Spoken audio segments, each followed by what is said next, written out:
When I was in college, pursuing music composition as a part of my undergraduate studies, I had a pretty annoying flaw.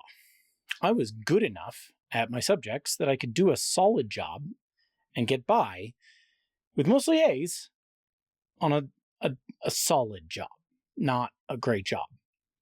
And this may sound like bragging, but it turns out, as a lot of smart and talented people could tell you, as we've discovered, that in fact, being able to get by like that is a trap.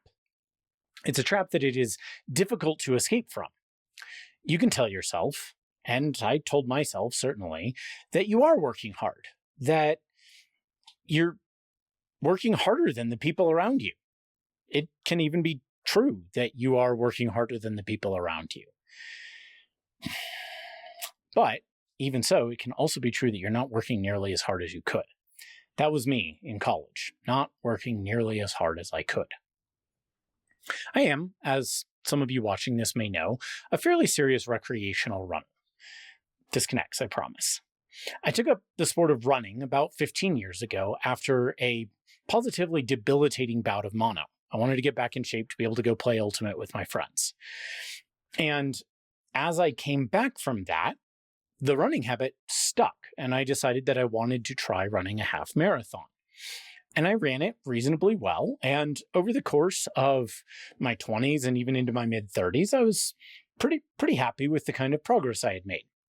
And I actually thought in my mid-30s that I'd probably maxed out my ability to get faster, not least because I always thought I'm not a very talented runner.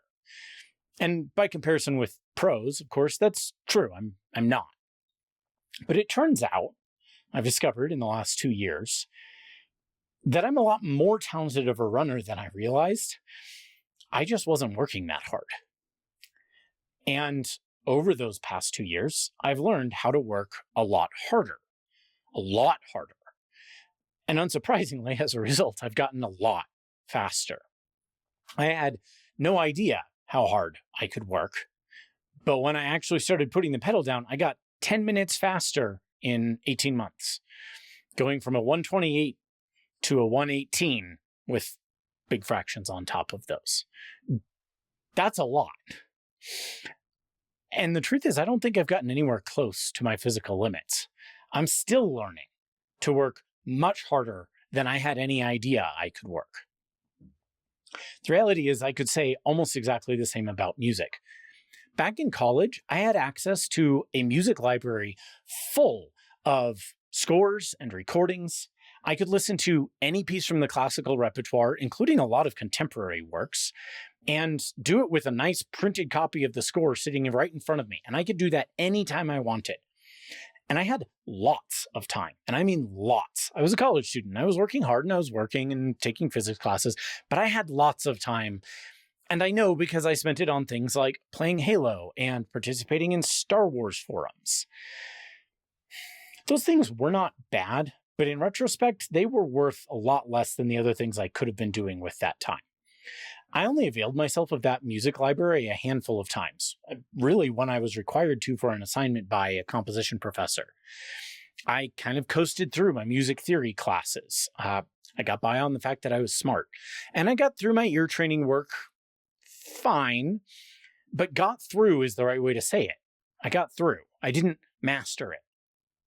These days, I wish more deeply than I can say that I had instead worked hard at theory and internalized it deeply, that I had worked hard at ear training so I could readily put it to practice, and that I had worked hard at analysis and at understanding the scores of the greats so that I could lean on that knowledge today. And look, I can still study. I do.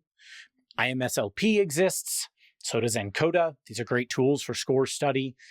Ear training at my piano. It works. It's a thing I've done.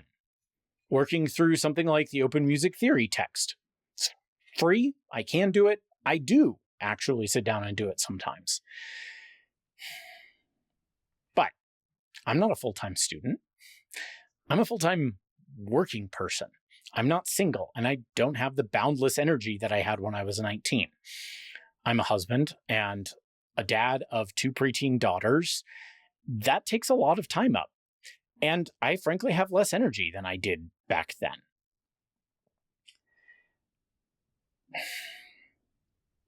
Learning is also like compound interest. It's great that I'm learning these things now, but the reality is, if I had put in that work decades ago, it would have compounded since then. I'd have much higher returns on the investment, and I would be building, when I'm working now, from a much higher foundation. My foundation will be higher in 20 years than it would be if I weren't doing that work now, but I wish I had that foundation to build on from previous decades rather than starting over in many ways now. And the truth is, I can't go back in time. I can only do the work and do it well now. But sometimes I wish that I could send myself this video or the newsletter version of this essay as a note from the future, as a memo. Hey, playing Halo and Mass Effect, it's fun. Moderating Star Wars forums, it's fun. But I promise you, you will be happier and more satisfied if you cut that time in half. Don't even get rid of all of it, but cut it in half and be a better student. Work harder on your physics, work harder on your music. Go to the music library and sit down and make a better musician of yourself. I might even add some notes about exercise and, for that matter, sartorial tips. But I mostly wish I had worked harder back then. And if I could send myself a note, that's the note I would send. Because I know now a little bit of how much harder I could have worked back then, and I wish I had. I hope that's helpful to some of you. For more, including some other notes, people whose work I like, and some notes on what I've been up to composing-wise, check out my music newsletter, of which this is a video version, and also follow me here and on social media for short clips and updates. Thanks for watching.